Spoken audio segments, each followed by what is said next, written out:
Hey dudes, would you like to kill a lot of monsters? Would you like to farm a mountain of gold, divination cards, scarabs, and raw currency very cheaply? And finally, would you like to die a lot in-game? Well then, do we have the farm strategy for you? What we're doing is combining the Divination Scarab of Plenty, which adds a bunch of magic packs into your maps that have a massively increased chance to drop divination cards, and then scaling that up with some very basic pack size scaling to get packs of monsters that are shoved into maps like shoulder to shoulder all the way from start to finish. It looks like the Tokyo subway system. There's no room to move. So, let's go ahead and get right into the strategy, but first be sure to like and subscribe. Over 2/3 of our viewers aren't subbed, so go ahead and do it. It helps more people see our content, which helps us keep doing this. Join the Discord as well, we've got a great community. Okay, so we've called this strategy Good and Plenty in the past because of the Divination Scarab of Plenty. The price historically was like very profoundly cheap. It's still pretty cheap. These are only like 3 chaos or something each per scarab, maybe less than that, which they should definitely be priced higher than they are. But yeah, Good and Plenty. We've called it that in honor of the worst candy of all time. We did try Good and Plenty yesterday to verify, is it the worst candy of all time?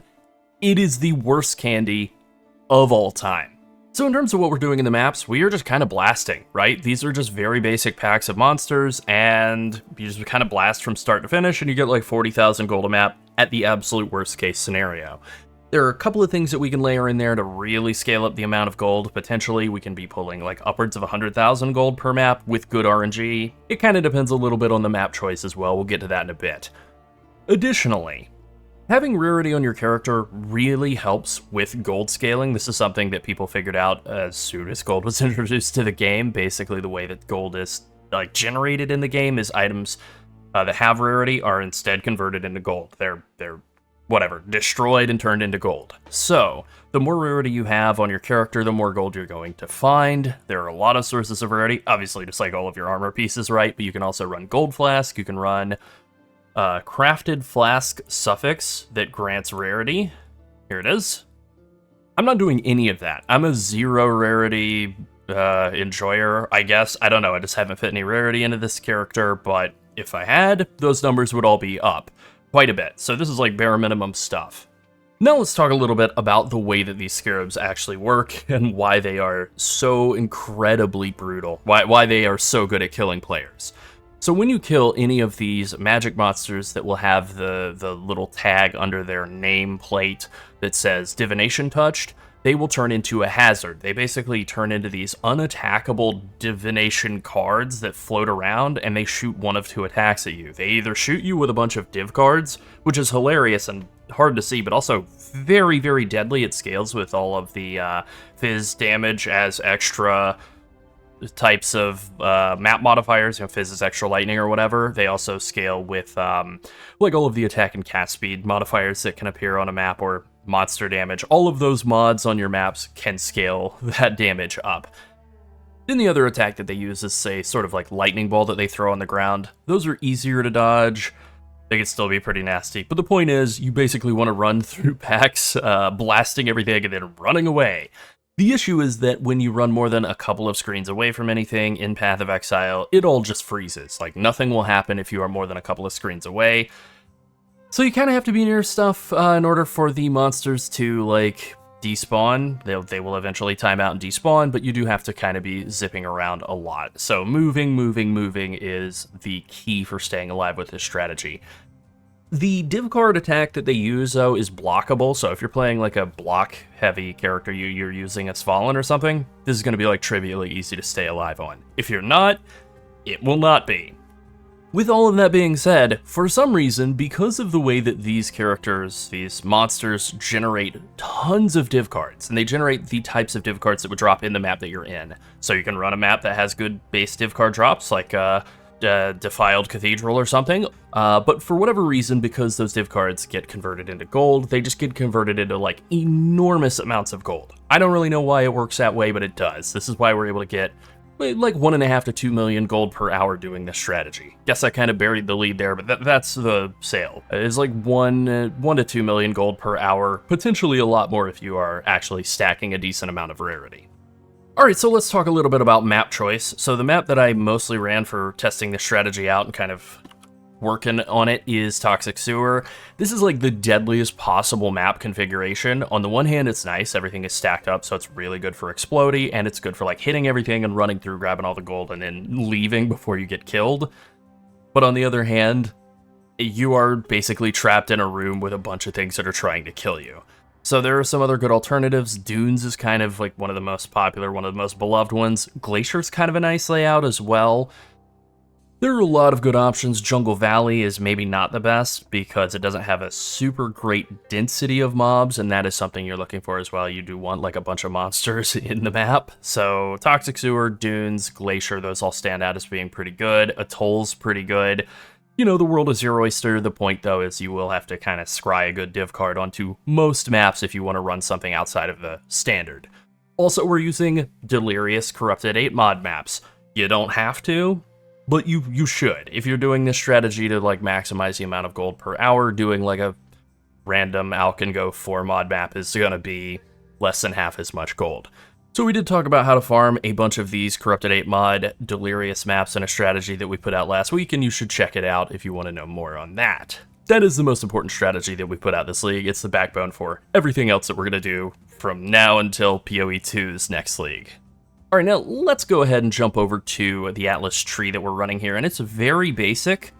We're doing shrines, and we're doing Scarab stuff. You know, we're blocking bad Scarab nodes. We're blocking Kalguran Scarabs, which prevents the Kalguran Scarabs from spawning in random settlers or nodes from spawning in maps, but if you put settlers on the map device, it will still work even if you are blocking or from spawning because you are forcing it to spawn with the map device. You just won't get any random spawns, you won't get any Scarabs, and the Scarabs are very low value. So this is important because we're going to be taking advantage of Bismuth. We are taking just this node up here for Bismuth, and we are running settlers in the map device to guarantee that we get 2 settlers or nodes. Something that we kind of found in testing is that settlers nodes actually give pretty terrible gold right now. I don't really know why that is. I felt like they used to give a lot of gold, but they're not doing very good in the current state of the game in terms of generating a bunch of gold. However, Bismuth adds basically a 2x multiplier for all of the gold drops for all the magic monsters for the rest of the map.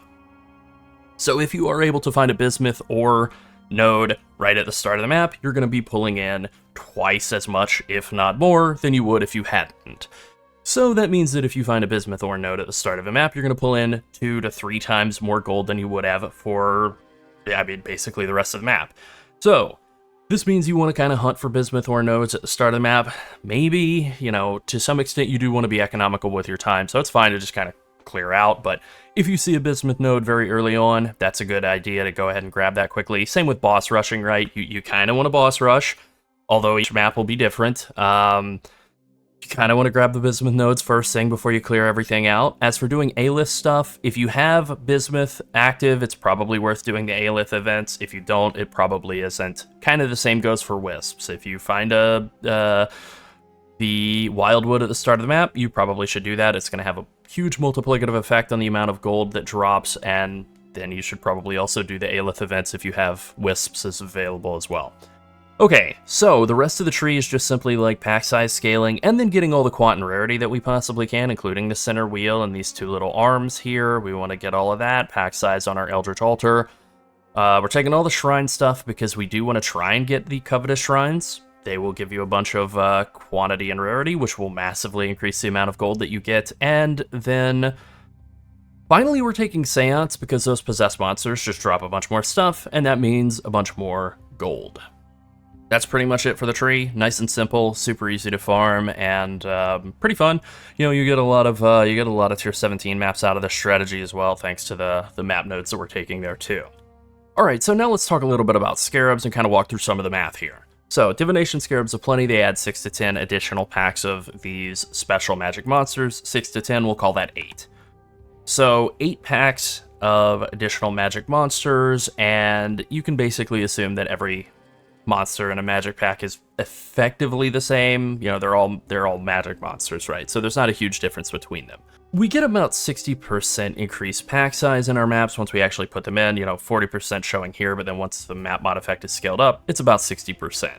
So 8 times, let's say 8 times 5, right? So 40 extra packs times 1.6 means we're getting roughly 64 magic packs worth of monsters out of running 5 Divination Scarabs of Plenty. If we run, let's say we run 4, right? So 8 times 4, but then we run a Monstrous Lineage Scarab, that's effectively just adding another 40% pack size in, so we would say 8 times 4, 32, but then we just multiply it by 2. That's exactly the same, right? 64 packs worth of magic monsters, but then we're also getting magic pack size that applies to everything else in the map. So having played around with it, it does seem like running 4 versus 5 basically gives the same amount of stuff, like the same amount of gold and drops and whatever else. Running 3 and then 2 Monstrous Lineage Scarab, so it's where it gets a little bit more dicey, and it kind of lines up with the math here. Like 8 times 3 times 2.4 is 57.6. So we're getting definitely fewer of these Divination touch magic monsters in a like 3 Div Scarab and 2 Monstrous Lineage setup. So going off of testing, going off of like the basic napkin math, it does seem like 4 and 1 is the right approach, and it is a little bit cheaper than running just 5 Divination Scarabs of Plenty as well. So that all works, right? So 4 and 1 seems like the best setup. Then I'll go ahead and mention it again here. The Settler's map device is the correct approach, and then we're able to like nullify that downside of making more Kalguran Scarabs drop by taking the blocker node, and we still wind up getting those 2 Settler or deposits to show up in every single one of our maps. All right, that's kind of it. It's a super simple strategy. You basically just get in, look for the bismuth, and kind of boss rush, and then you basically just blast, blast, blast, and you look for quant and rarity and div and currency duplication from Eldritch Altar rewards. You can get some good Scarab rewards too. Not the end of the world if you get some good Scarab or div card rewards out of minions, but mostly you're just looking for like quantity and rarity because that does add a lot more gold as well. All right, let's end with a question. What is your favorite candy? Obviously, we talked about our least favorite candy, but we'd love to hear some good candies for a change. All right, that's it. Be sure to like and subscribe if you enjoyed the video and join the Skipping Sleep Studio Discord and become part of our community. And finally, thank you to all of our channel members. If you want to support us and help us make more PoE content, consider becoming a channel member. Thanks for watching. Bye.